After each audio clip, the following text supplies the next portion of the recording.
Student biology की online class में आपका स्वागत है। आज का हमारा टॉपिक है बायोलॉजी की प्रश्न बैंक के लेसन नंबर 8 से 2 अंक वाले क्वेश्चन में से क्वेश्चन नंबर 2 के आंसर को समझना। तो हमारा क्वेश्चन है निम्नलिखित को परिभाषित कीजिए। तो पहला इंटरफेरॉन, दूसरा है प्रतिरोधकता, तीसरा है वैक्सीन और चौथा है टीकाकरण। ठीक है, तो 2 नंबर में इतना बड़ा क्वेश्चन तो नहीं पूछ सकते कि इस चारों के चारों टॉपिक पूछ ले। असल में ये क्वेश्चन देने का उद्देश्य ऐसा कि आप चारों टॉपिक याद कर ले, इनमें से कोई सा भी क्वेश्चन वो पूछ सकते हैं।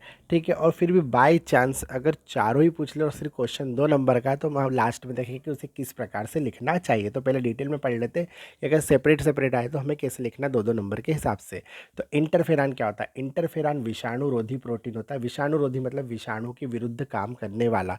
जब किसी भी जंतु में विषाणु का संक्रमण होता है तो उसका इम्यूनिटी सिस्टम उसके विरुद्ध क्या हो जाता है? उत्तेजित हो जाता है और ऐसे प्रोटीनों का निर्माण करता है जो विषाणु की वृद्धि और गुणन को रोकने लगते हैं। ठीक है ना, मतलब इसका उपयोग विषाणु संक्रमण के उपचार में किया जाता है। ठीक है ना, और ये जीवों में क्या पैदा करता है? रोग प्रतिरोधकता उत्पन्न करता है। किसके विरुद्ध?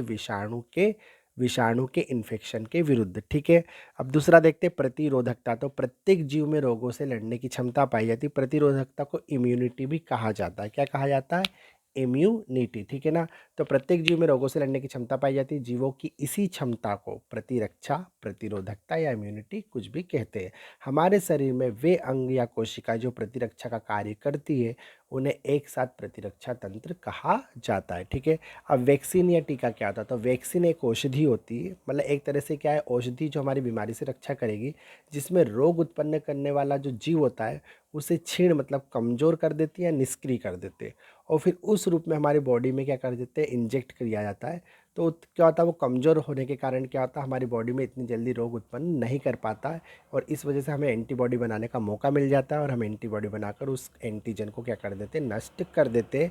और इस तरह हमारे अंदर उपार्जित प्रतिरोधकता, मतलब हमने जो हमारे जीवन काल में जो प्रतिरोधकता अर्जित करी वो आ जाती है। तो इसको एक बार पढ़ लेते हैं। वैक्सीन एक औषधि होती है जिसमें रोग उत्पन्न करने वाला जीव क्षीण या निष्क्रिय अवस्था में पाया जाता है। वैक्सीन का उपयोग जीवों में उपार्जित प्रतिरोधकता उत्पन्न करने में किया जाता है। अब देखते हैं टीकाकरण। तो नाम से स्पष्ट है, वैक्सीन का डोज लगाने की जो क्रिया होती है उसे टीकाकरण कहते हैं। मतलब टीका लगाने की क्रिया टीकाकरण कहलाती है। तो टीकाकरण वह क्रिया जिसमें किसी व्यक्ति के शरीर में वैक्सीन को प्रविष्ट करके उस जीव में उपार्जित प्रतिरोधकता उत्पन्न की जाती है।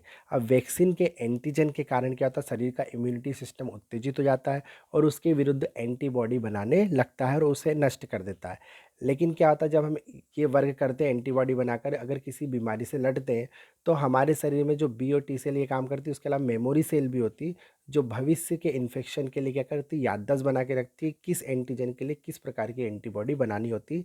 तो हम कभी भविष्य में हमें वास्तविक संक्रमण भी हो तो उसके लिए क्या है? मेमोरी सेल विकसित कर ली जाती है बॉडी के अंदर, और हम भविष्य में उस रोग से सुरक्षित रहते हैं। अब बात करते हैं, अगर ये चारों ही पॉइंट आ जाए 2 नंबर में तो कैसे लिखना है? तो फिर आपको बिल्कुल संक्षेप में लिखना है, कट टू कट सिर्फ उसकी बातें बताना।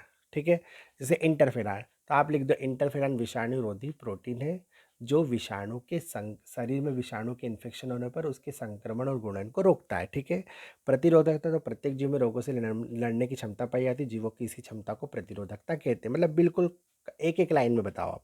वैक्सीन एक औषधि होती है जिसमें रोग उत्पन्न करने वाले जीव को क्षीण या निष्क्रिय अवस्था में पाया जाता है। ठीक है, टीकाकरण वह क्रिया जिसमें किसी व्यक्ति के शरीर में वैक्सीन को प्रविष्ट कराकर उपार्जित प्रतिरोधकता उत्पन्न की जाती है। मतलब इनके बारे में एक एक लाइन आप लिख दीजिए इंट्रो देकर। ठीक है, तो उम्मीद है आपको इसका आंसर समझ में आ गया। मिलते हैं अगले वीडियो में अगले टॉपिक के साथ, तब तक आप पढ़ते रहिए। Best of luck for your exam.